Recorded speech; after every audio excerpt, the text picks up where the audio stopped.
étudiants qui sont là, qui connaissent pratiquement les aspects de décortiquer les choses par rapport aux différents aspects méthodologiques. Les 5 catégorisations scientifiques que nous connaissons tous nous poussent à regarder toujours. Première étape, c'est l'observation. Deuxième étape, c'est le questionnement. Troisième étape, ce sont les hypothèses. Quatrième étape, c'est la thèse.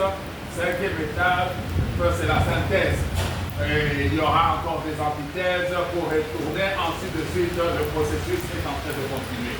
Moi, je crois bien que l'exercice que nous venons de faire ici a beaucoup l'importance de nous amener maintenant à aller en profondeur de la compréhension de comment cette cohérence holistique est quelque chose qui doit maintenant animer tout notre sens de vie dans tout ce que nous sommes en train de vouloir poser comme action, si nous sommes en train de tenir en compte qu'on ne doit pas le faire d'une manière inhibe, c'est-à-dire en détachement, mais qu'on doit toujours savoir que toute la vie que nous menons doit être une vie de cohérence.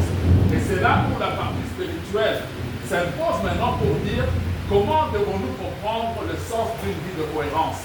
En français simple, on dit qu'il faut un esprit sain dans un corps sain. Et c'est là où il y a cette connexion de ces deux mondes, de la science et de la religion, qui se regroupent dans le mot un esprit sain dans un corps sain.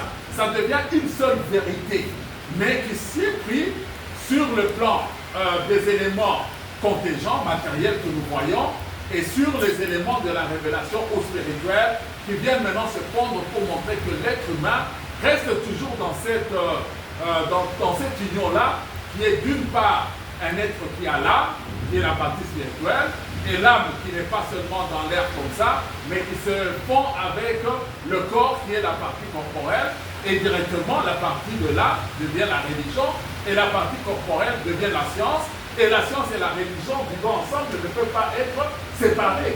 Et notre vie de cohérence doit se demander dans toute action que nous sommes en train de poser, est-ce que nous marchons sur ce pas-là de cette conjonction de ces deux éléments-là? C'est ainsi qu'on nous dit que Dieu, il est le tout-puissant, le révélateur de tout, mais il est l'omniscient aussi. C'est-à-dire, on nous dit, mais le premier jour il a fait ceci, le premier jour il a fait cela. C'est carrément de la science qu'il est en train de faire. Et après, il a donné l'esprit ou l'âme qu'il a soufflé dans l'homme. C'est carrément la religion qui est là-dedans. Aujourd'hui, on doit déblayer sur notre chemin la confusion qu'on a voulu créer, que la science et la religion sont en contradiction. C'est la fausse compréhension, la fausse interprétation qui a fait glisser ces erreurs-là, par le fait qu'on est tombé soit dans les préjugés, soit carrément dans ce qu'on appelle la supercherie de la superstition. Ce n'est que ça. Mais lorsque la vraie science, qui reste dans ces éléments de la vérité absolue, se rencontre avec une religion qui reste dans la vérité religieuse qu'il se doit, ils ne font que se compléter et renforcer pratiquement la force même de la vérité. Parce qu'en fin de compte, tout ce que l'humain cherche à montrer, ça s'appelle la vérité. Et cette vérité ne peut être vraie et être consolidée vraie lorsque et la religion dans ses affirmations et la science dans ses témoignages démontrent que tous les deux points sont en train de converger au même niveau. Et c'est ça la vraie connaissance d'un être humain quand il arrive à rassembler ou à recadrer ou à ramener sur le même point les deux sources de vérité. On les appelle deux sources de connaissance. Et c'est là où quelqu'un a dit même dans la Bible qu'on dit regardez comment la nature nous enseigne et comment la révélation aussi vient nous démontrer ce qui est de la vérité de ce qu'on doit mener. Alors toute notre vie, on doit chaque fois poser la question, est-ce que ce que nous faisons c'est la vraie révélation, c'est la vraie religion qui ne peut qu'amener que dans le bien-être? Voilà le mot fort. Est-ce que ça nous amène dans le bien-être? Est-ce que tout ce qu'on nous enseigne dans telle religion, est-ce que ça nous amène dans le bien-être? Est-ce que tout ce que la science est en train de nous donner, est-ce que ça nous amène dans le bien-être? Parce que le but final d'un être humain, c'est quoi? C'est d'être dans le bien-être.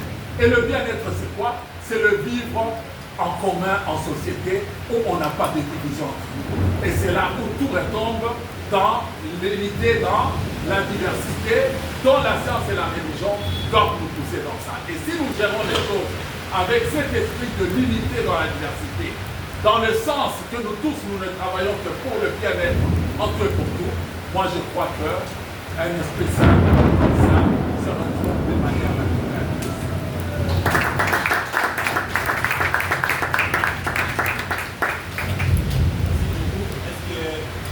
Une question.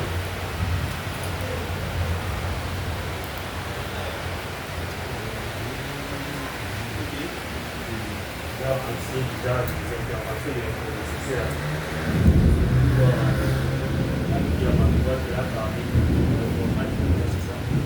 L'environnement alimentaire. Il faut aussi parler de l'environnement intellectuel. Actuellement, il y a des discours qui se font entendre dans la cité. Parce que d'après l'intervention du papa Alex, on peut plus dissocier la science et la religion. Alors dans la science, dans la religion, plutôt, on nous apprend que la foi vient de ce que nous entendons. Alors, tu peux entendre quelque chose et lorsque tu es dans un environnement que ce message-là est venu. Nous devons aussi penser à cela. Aller au-delà de l'environnement qui est physique. Voir qu'est-ce que nous lisons comme livre, ça fait partie de notre environnement. Qu'est-ce que nous écoutons comme par exemple de musique, ça fait partie de notre environnement. Même ce que nous regardons, ça fait partie de notre environnement. Donc tout ce que nous pouvons exercer à travers nos 5 sens fait partie de notre environnement. Donc nous ne devons pas plutôt négliger cet aspect-là. À part l'environnement physique, l'environnement alimentaire, nous devons aussi l'environnement alimentaire, nous devons aussi regarder les plans spirituels, aussi l'environnement sur le plan intellectuel. Tu peux être dans un environnement sain sur le plan physique où il y a tout, ça nourrit que le corps. Alors nous devons aussi penser à un environnement qui ne nourrit pas seulement le corps, parce qu'ici ça a été démontré au début sur que l'homme n'est pas seulement physique, donc la partie spirituelle doit être nourrie dans un environnement propice, là où il y a aussi de la nourriture spirituelle. En fait, c'est ce que moi j'avais ajouté. On ne doit pas négliger aussi le contenu, ce que nous regardons, on ne doit pas négliger ce que nous écoutons, on ne doit pas négliger ce que nous lisons aussi. Qu'est-ce que tu lis? Ça te façonne. Et aussi les gens que nous fréquentons font partie de notre environnement aussi. On dit, dis-moi qui tu fréquentes, je te dirai, et voilà, c'est ça en fait notre contribution. Merci beaucoup. Je mentionne aussi les sources. Donc l'environnement, ce n'est pas ce qui est seulement physique. Avec l'environnement intellectuel, l'environnement spirituel. Donc,